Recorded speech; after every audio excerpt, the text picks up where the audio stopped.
আমি কি দিয়া বুঝাইতাম? আম পাতা, জাম পাতা, বড়ই পাতার কোনো অভাব নাই। কোনো পাতা দিয়া বড়ই, কোনো পাতা দিয়া গরম জল করে না। বড়ই পাতার পানি দিয়া কেন গরম জলটা করে? আম পাতা কি দোষ করলো? জাম পাতা কি দোষ করলো?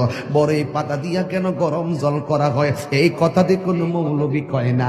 লাল কাপড়, নীল কাপড়, হলুদ কাপড়, কত কাপড় দেখলাম। কবরের কাপড়টা কেন ভাইজান সাদা? এই সাদা দিয়া কেন দাফন করা হয়? এই কথা দিয়ে পৃথিবীর কোনো মৌলবি কয় না রে। এ আমার যুবক,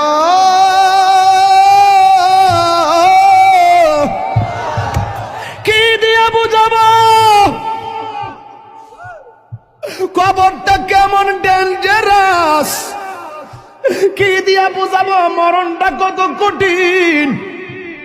কি দিয়া বুঝাবো তাহিরের যে একটা দিন চলে যাওয়া মানে হলো আমার জীবন থেকে চিরদিনের জন্য দিনটা চলে গেছে। কোটি টাকা দিয়েও এই ঘন্টার সময়টা আনতে পারতাম না। এখন আমি শ্বাস ফালাইতাছি, 1 টাকা বিল দেওয়া লাগে না।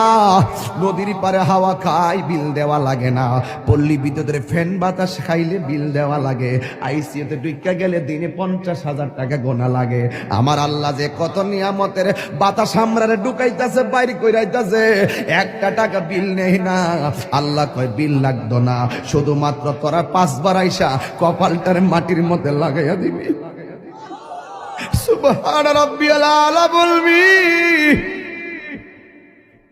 দুনিয়ার মালিকের ডিউটি 20 দিন না করলে 20 দিনের বেতন কাটা।